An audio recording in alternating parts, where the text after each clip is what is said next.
Join me as I dive deep into the woods to uncover some of the most disturbing secrets hidden in the forest. On a typical patrol of a well-known Utah trail in April of 2012, James Scher, an officer with the United States Forest Service, hiker was in the middle of his journey along a picturesque forest trail when he came across a tripwire hanging between two trees at the entrance of a small deadwood shelter. Following the wire led him to a rock and stick ball that was supposed to fall when the wire was hit. Upon further inspection, he discovered another trap at a second entrance to the shelter. This one consisted of a bed of sharpened sticks placed upright in the ground with a tripwire in front of it. However, this time, it was tautly strung, causing a person to plummet straight into the sticks. The two teenagers who confessed to setting the traps were able to convince the police that the traps were actually meant for animals, but the police did not buy their story. The traps were placed far too near a popular hiking trail that gets a lot of traffic, especially at the entrances to a small shelter, which could have attracted an innocent child or tourist. As a result,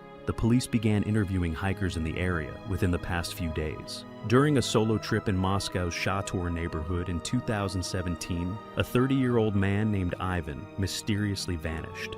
His family informed the police of his disappearance, and they searched the area. Shortly thereafter, Woods began searching, but the operation turned up nothing, and it was finally canceled. 2 years later, in 2019, a hiker in the same area reported finding a human skeleton halfway buried under the leaves. It was later confirmed to be Ian. What makes the finding so disturbing, though, are the multiple sets of handcuffs, locks, and chains that were discovered with the skeleton tied to nearby trees. Ivan's tent was discovered near the location, which led many to suspect that he was trying to pull off an isolated Houdini-style escape by shackling himself and attempting to escape without assistance. Tragically, this plan backfired. According to one of his friends, Ivan would frequently practice survival skills in extreme conditions, so this type of stunt could be seen in him. However, there are others who believe that Ivan was murdered and that the crime scene was staged to make it appear like it was an accident. The official reason for Ivan's demise has not been. In May of 2016, a guy was strolling down a private forest trail in Harlan County, Kentucky. Suddenly, he saw something on the ground, off the track. As he approached, he realized it was a trail camera for the purpose of recording wildlife. Many trail cameras feature night vision capabilities and are waterproof. They are usually motion activated. There's somewhat common sight in the forest, so the man didn't give much thought to the discovery. Although this camera didn't have any memory card or batteries inside, it looked like it was abandoned, and so the man decided to take it with him. Later, the man recalls giving the camera to a friend. When his friend put batteries in the camera, an explosion immediately went off. Inside of it, the trail camera was rigged with explosives that were set to go off. The second batteries were installed. The explosion was large enough to blow off some of the man's fingers and cause injury to his stomach. Police launched an investigation and found another camera on the trail rigged to explode. Eventually, the cameras were traced back to a man named Mark Sawoff, who was immediately identified as. Upon obtaining a search warrant, the police proceeded to his residence, where they discovered the explosives manufacturing tools and a letter reading, "Broken camera for a broken soul." With Mark already in custody, additional reports of nearby explosions prompted the police to bring him back into the forest to pinpoint the whereabouts of the live explosive devices. However, during their time together, Mark lunged at one of the officer's pistols in a desperate attempt to flee, leading to a violent confrontation and, ultimately, Mark's death. Before he passed away, Mark never disclosed the whereabouts of his remaining trail cameras, despite the fact that the police think there are a plethora of others within a 5-mile radius of those Kentucky woods, all of which are awaiting discovery by an unfortunate individual. In July of 1968, a group of women were enjoying themselves at a picnic table near their lake house at Lake Michigan. They were playing cards when an overwhelming odor interrupted their game. The women stopped playing because they were struggling to breathe, leading them to assume that a dead animal must have been nearby. With no other options, they contacted their cabin's caretaker, Chanty Bliss. Chanty ventured into the woods, but instead of discovering a lifeless animal, he followed the disgusting smell to another cabin he could barely make out half a mile away. Pushing himself through the terrible smell, he made his way to the front door, but he soon realized something was wrong when he saw holes in the windows. Peering through one of them, he saw a woman's body lying on the floor behind her. Horrified, he caught sight of multiple others in the same situation. Chanty hid and then contacted the authorities.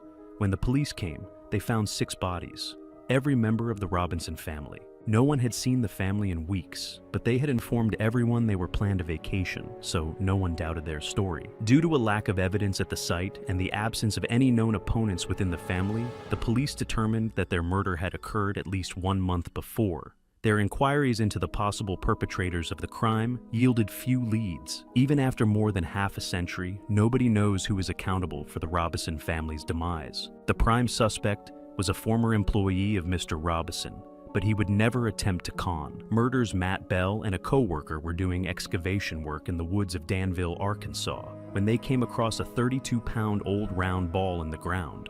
Matt thought it was an old cannonball from the Civil War and decided to take it home with him. The thing was dirty, and so he pressure washed the ball from the Civil War and decided to take it home with him. The thing was dirty, and so he pressure washed the ball to try and clean it up a bit. While he was drying it on his counter, he snapped some pictures of it. The next day, he went to a Civil War museum to verify the object's authenticity. This is where he was informed that it wasn't a cannonball at all, rather a Civil War-era pressure-activated landmine that was still active. After being compelled to bring the device back home, Matt contacted the authorities. 20 residences in the immediate vicinity were rescued, and a bomb disposal team was summoned. The detonant was then cautiously transferred to a landfill and detonated. In addition to several vehicle trips and getting pressure washed, Matt remembers that his coworker threw him out of a ditch when they initially located the landmine. He is very fortunate that the mine didn't detonate on him. In July of 2016, a construction worker was doing routine maintenance on the right lane of a section of road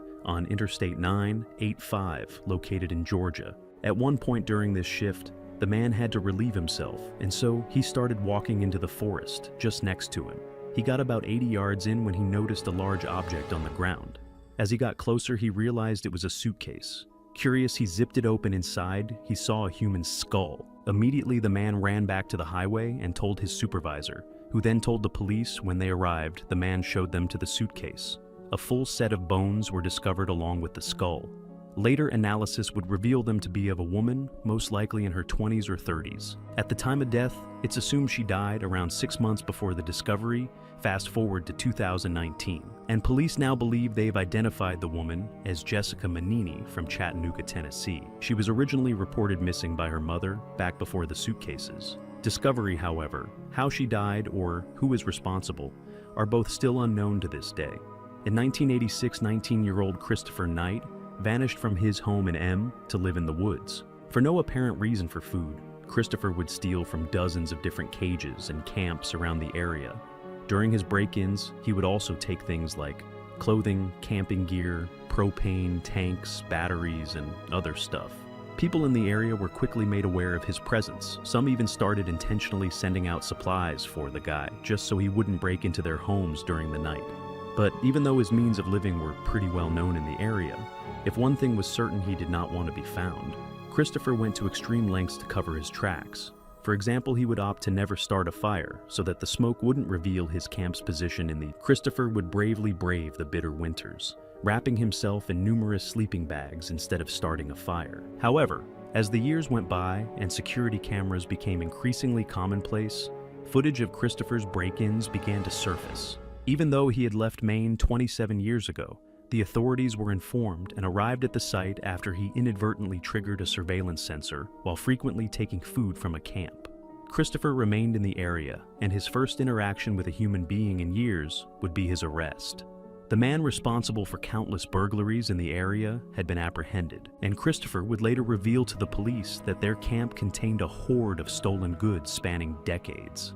In the end, Christopher received a sentence of 3 years and 7 months in prison. On April 26, 2012, the Anchorage, Alaska Police Department got a disturbing call reporting the discovery of a freezer in the forest with a body inside. The police rushed to the scene, and from the highway, they were able to see LED lights deep into the woods, where they found the freezer again. They opened it, and the caller's claims were confirmed. More information about the discovery was released a few months later by the police. The man inside the freezer was identified as 67-year-old Michael T. Teller, who had lived nearby. The police were unable to determine how he was killed and when he was killed. Teller lived an isolated life. His last known whereabouts was in 2018, so it could have been anywhere in that time frame. The person or people responsible for this crime have not been found. and the case has been classified as cold from the start.